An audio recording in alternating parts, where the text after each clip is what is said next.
Lep pozdrav, moje ime je Miran Peterman, sem energijski trener za uspeh.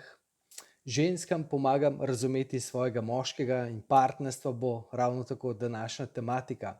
Glejte, dostikrat se pogovarjam z ženskami na treningu, na coachingu, ne.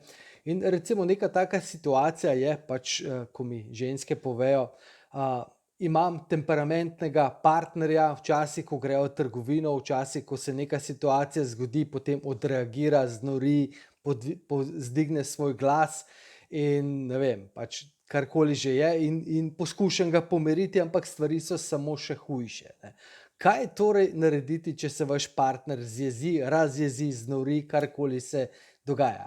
Seveda večina žensk najprej prva reakcija je, ga bom že naučila, ga bom že ukrotila, mu bom že povedala, ga bom že usmerila, ne. Ampak v bistvu ta pristop je popolnoma narobe. Mogoče funkcionira z vašimi otroci, ampak energijsko gledano, poglejte, če gremo samo pogledat na otroke, ne. Ko otroci nagajajo, ko se nekaj takega dogaja, potem pomeni preprosto, da so otroci polni negativne energije. In če hočete otroka ukrotiti ali pa karkoli zatreti, ne, ga nadreti, ne, tako kot včasih delamo, ne, pomeni, da gremo samo za svojo negativno energijo na otroka in to stvar potlačimo, ne. Otrok, seveda pač ženska energija je močnejša kot pa tistega ubogega otroka, ne. Če pa gremo, imamo tukaj, bom rekel, razjarjenega, jeznega partnerja, pa stvar dejansko ne deluje.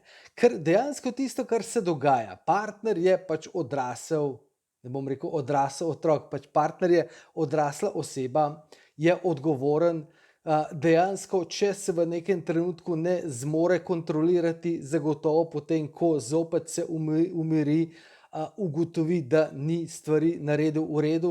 To pomeni, zagotovo ve, star je dosti, da ve, da je zadevo naredil narobe.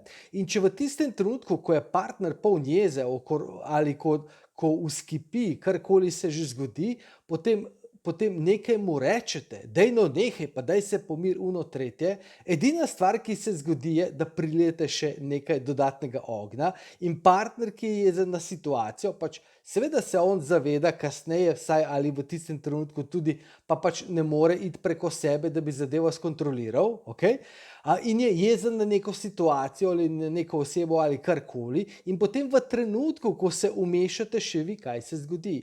Partner je jezen tudi na vas. To pomeni, v tistem trenutku je najbolj, da ne naredite ničesar, da samo rečete: "Aha, razumem," in karkoli tako naprej, ga pustite, da se ohladi. Glejte, tako kot sem rekel, star je dosti, moral se bo itak sam naučiti obnašanja, ampak ker pač se te stvari dogajajo in se občasno naletimo, sem rekel, da pač en tak video naredim, ne.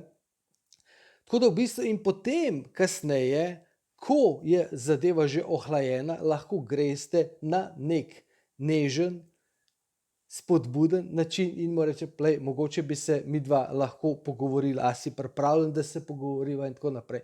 Pač tako se zgodi, ampak v bistvu, ko greste do njega, zopet pač morate iti ne s kritiko, ker kritika zopet bo naletela na zid, še posebej, če pač ni pripravljen, ne. Ker v bistvu, glejte, ko imamo ogromno nekega ognja v sebi, je zadnja stvar, ki smo jo pripravljeni: "Joj, res je, se opravičujem, res sem narobe naredil," in tako naprej, ne. Ampak dejansko v svojem, bom rekel, tem zagonu poskušamo še opravičevati tisto, kar smo naredili, zakaj smo tako naredili, kaj je bilo res takega, da smo naredili in tako naprej. Saj veste, kako je to, ne. To pomeni, da na neko negativno, na ogenj gremo vedno z vodo, vedno z nežnostjo, vedno s pozitivno energijo, vedno s pozitivnim, pristopom in sprejemanjem, ne. Tako da v bistvu upam, da vam je to pomagalo.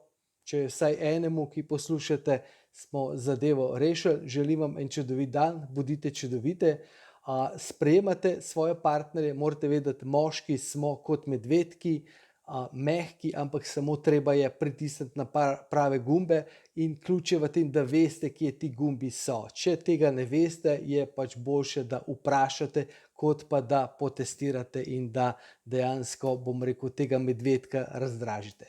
Želim vam en čudovit dan, bodite čudovite in se kmalu spet slišimo.